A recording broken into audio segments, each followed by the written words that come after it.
প্রকাশ্যে আপনারা দেখেছেন আমাদের ভাইদেরকে উপর থেকে হেলিকপ্টার দিয়ে গুলি করে হত্যা করা হচ্ছে। এ এক নির্মম অরাজকতা এই দেশে নেমে আসছে, যার পরিপ্রেক্ষিতে আমাদের ভাইয়েরা 2 দিনের আলটিমেটাম দিয়ে সরকারকে এর বিরুদ্ধে ব্যবস্থা নেওয়ার কথা বলে 2 দিন আলটিমেটাম দিয়ে কর্মসূচি স্থগিত ঘোষণা করেছিল। কিন্তু তারপরও আজকে জগন্নাথ বিশ্ববিদ্যালয়ে গুলি হয়েছে। আমাদের সমন্বয়ক সহ 60 জন ভাইকে খুঁজে পাওয়া যাচ্ছে না। আসিফ মাহমুদ ভাই, আবু বাকের মজুমদার, আব্দুল কাদের এবং রশিদুল ইসলাম রিফাত, এদেরকে খুঁজে পাওয়া যাচ্ছে না। ওদের বাবা মা মর্গে মর্গে তাদের সন্তানদের খোঁজ নিচ্ছেন, ডিবি অফিসে গিয়ে খোঁজ পাচ্ছেন না। একটা যৌক্তিক দাবি নিয়ে রাস্তায় নেমেছিলাম, সেই যৌক্তিক দাবির জন্য কেন আমাদের 200 প্রাণ দিতে হবে? একটি স্বাধীন রাষ্ট্র কেন তারা দমন করবে, তারপরে দমন করতে না পারলে দাবি মেনে নিবে? এরকম সিদ্ধান্ত কাদের মাথা থেকে আসে? এই যে 200 লাশ পড়েছে, এটার জন্য কি উনি অনুতপ্ত? এটার জন্য কি উনি দায় স্বীকার করেছেন? উনি কি ক্ষমা চেয়েছেন? আমরা কিভাবে এই রক্ত খেকো মন্ত্রীদের সাথে আমরা আলোচনা করতে পারি, যারা রক্তের বন্যা বয়ে এই দেশে একটা অরাজক পরিস্থিতি সৃষ্টি করেছে? আমাদের ভাইরা কি ক্যাম্পাসে তাদের বাবা মা কি কান্না করতেছে না বাসায় বাসায়? এরকম অরাজক পরিস্থিতি তৈরি করে কেন আমার একটা জুনিয়র ছোট ভাই, ওকে গুম করে দিতে হবে কেন আপনাদেরকে? বাংলাদেশ ছাত্রলীগের সভাপতি সাধারণ সম্পাদক মধুর ক্যান্টিনে সংবাদ সম্মেলন করে হুমকি ধমকি দিচ্ছেন এই আন্দোলনকে দমন করবেন। বাংলাদেশ আওয়ামী লীগের সেক্রেটারি জেনারেল এবং সড়ক ও সেতু মন্ত্রী ওবায়দুল কাদের সাহেব বলেছিলেন যে এই আন্দোলন দমন করার দায়িত্ব ছাত্রলীগের। আমি কোট করছি না, উনি এভাবে কথাটি বলেছিলেন, আপনারা মিডিয়ায় প্রচার করেছিলেন। খুব দুঃখ ভরাক্রান্ত হৃদয় নিয়ে, কান্না জড়িত অবস্থা নিয়ে আমরা এখানে হাজির হয়েছি।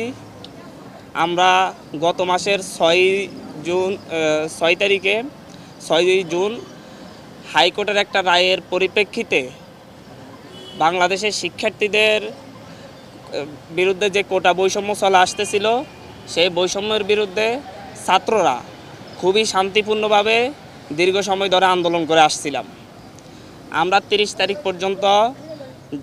জুন পর্যন্ত সরকারকে আলটিমেটাম দিয়েছিলাম যে অতি দ্রুত যেন হাইকোর্টের রায় স্থগিত করে আমাদের দাবিগুলো নিয়ে সরকার বিচার বিভাগের মাধ্যমে হাইকোর্টের রায় স্থগিত করে আমাদের দাবিগুলো নিয়ে আলাপ আলোচনা করে।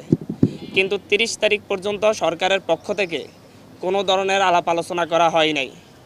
পরবর্তীতে 1 জুলাই থেকে ছাত্রদেরকে সঙ্গে নিয়ে আমরা শান্তিপূর্ণভাবে 15 তারিখ পর্যন্ত আপনারা দেখেছেন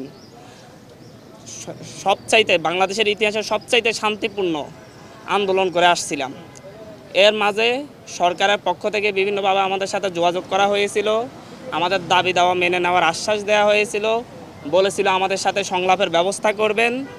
এমনকি প্রধানমন্ত্রী যেদিন রাতে চীন সফর থেকে ফিরে এসেছিলেন, সেই দিন প্রধানমন্ত্রীর একটি প্রতিনিধি দলের সঙ্গে আমি সহ আরও 2 জন সমন্বয়ক, মোট 3 জন মিলে বেইলি রোডের একটি রেস্তোরাঁয় বসে আমরা আলাপ করেছিলাম, তাদের কাছে আমাদের দাবি দাওয়া তুলে ধরেছিলাম।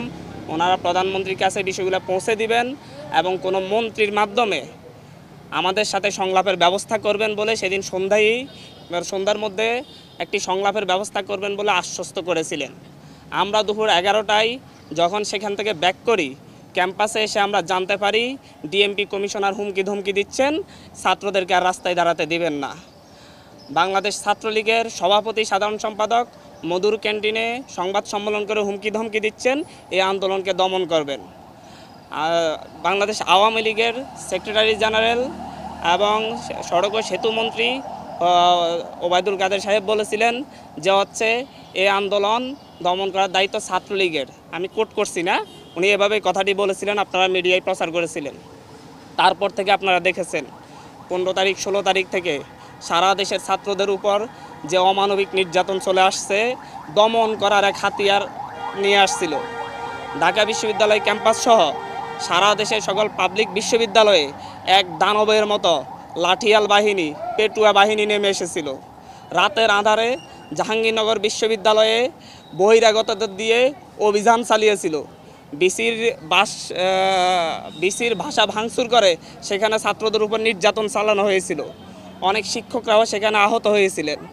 ঢাকা বিশ্ববিদ্যালয়ে সকালবেলায় দুপুরের দিকে পেটুয়া বাহিনী দিয়ে, টোকাইদের দিয়ে মেয়েদের উপর, নারী শিক্ষার্থীদের উপর, সাধারণ শিক্ষার্থীদের উপর যেভাবে হায়ানাদের মতো হামলে পড়েছিল তা সারা জাতি দেখেছে।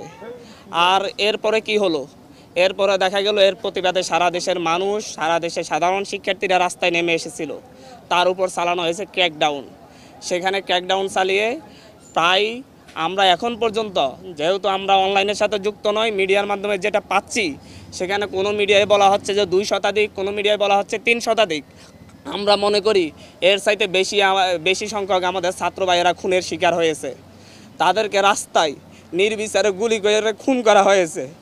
প্রকাশ্যে আপনারা দেখেছেন আমাদের ভাইদেরকে উপর থেকে হেলিকপ্টার দিয়ে গুলি করে হত্যা করা হচ্ছে।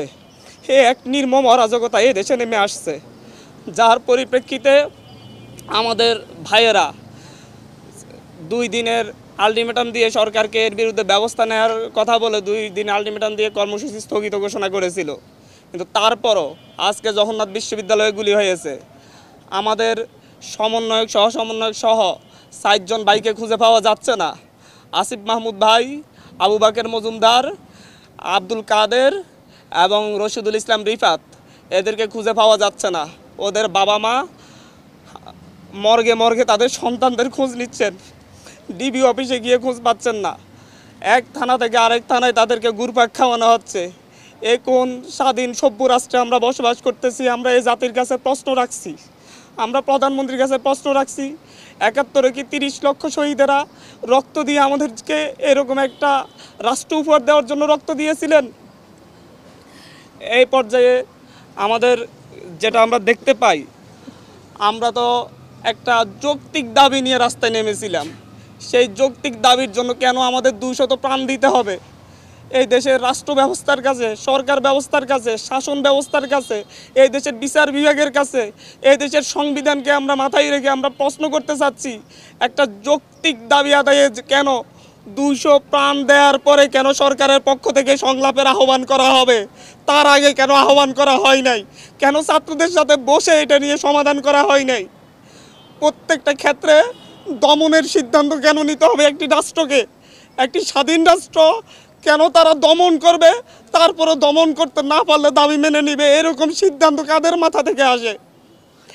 আজকে যে স্বরাষ্ট্রমন্ত্রীর আন্ডারের পুলিশ বাহিনী, যে স্বরাষ্ট্রমন্ত্রীর আন্ডারের র্যাব বাহিনী, যে স্বরাষ্ট্রমন্ত্রীর আন্ডারের বিজিবি বাহিনী, যাদের মাধ্যমে আমার ভাইয়েরা খুন হয়েছে, সেই স্বরাষ্ট্রমন্ত্রীর সাথে আমাদেরকে বসার জন্য আহ্বান জানানো হচ্ছে।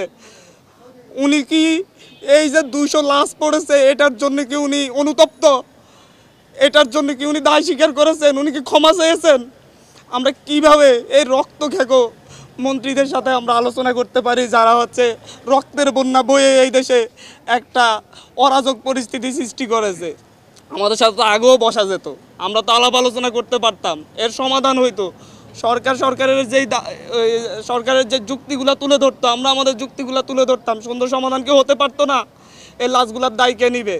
আজকে এখানে আপনাদের কাছে দাঁড়িয়েছি, অবিলম্বে আমাদের ভাইদের যাদেরকে গুম করা হয়েছে, যাদের আমরা খোঁজ পাচ্ছি না, তাদের অবিলম্বে সন্ধান দিতে হবে। 24 ঘন্টার মধ্যে সন্ধান না দিলে আমার ভাইদেরকে নিয়ে আমি রাস্তায় শুয়ে থাকবো। আমরা আমাদের ভাইদের খোঁজ না পাওয়া পর্যন্ত প্রয়োজন আমাদেরকেও গুম করে নিয়ে যান। আমরা কেন বাইরে থেকে কান্না করব? আমাদের ভাইরা কি ক্যাম্পাসে, তাদের বাবা মা কি কান্না করতেছে না বাসায় বাসায়? এরকম অরাজক পরিস্থিতি তৈরি করে কেন আমাদের ভাইদেরকে খোঁজ পাওয়া যাবে না? রিফাত রশিদের ভাই, রিফাত রশিদের বাবা পথে পথে কান্না করতেছে, ঘুরতেছে। ধানমন্ডি থানায় গিয়েছে, ধানমন্ডি থানা বলতেছে আমাদের এখানে না। শাহবাগ থানায় গিয়েছে, শাহবাগ থানা বলতেছে আমাদের এখানে না। নিউ মার্কেট থানায় পাঠাচ্ছে, নিউ মার্কেট থানা বলতেছে আমাদের এখানে না। তাহলে কোথায় পাবে রিফাত রশিদকে? আমার একটা জুনিয়র ছোট ভাই, ওকে গুম করে দিতে হবে কেন আপনাদেরকে? রেসিডেন্সিয়ালের একটা 16-17 বছরের ছেলেকে গুলি করে মেরে বেড়া হয়েছে। পুলিশ বাহিনীর সাথে, র্যাবের সাথে, ডিজিএফআইয়ের সাথে লাঠি নিয়ে, অস্ত্র শস্ত্র নিয়ে সাদা পোশাকে ছাত্রলীগ যুবলীগ কেন হামলা করবে? বাংলাদেশের বাংলাদেশের পুলিশ বাহিনী বিজিবি এরা কি এতটা অপদার্থ হয়ে গিয়েছে যে আপনাদের সশস্ত্র গুন্ডা বাহিনীকে লাগবে আমাদের ভাইদেরকে নিধন করার জন্য। আমি আজকে সকালে পত্রিকা পড়তেছিলাম, পত্রিকায় দেখলাম যে বিভিন্ন মন্ত্রীরা, ক্ষমতাসীন দলের বিভিন্ন নেতারা হুমকি দিচ্ছেন এরপরও যদি আন্দোলন না থামে ওনারা দমন করবেন। ওনারা ছাত্র আন্দোলন দমন করার চিন্তা করেন।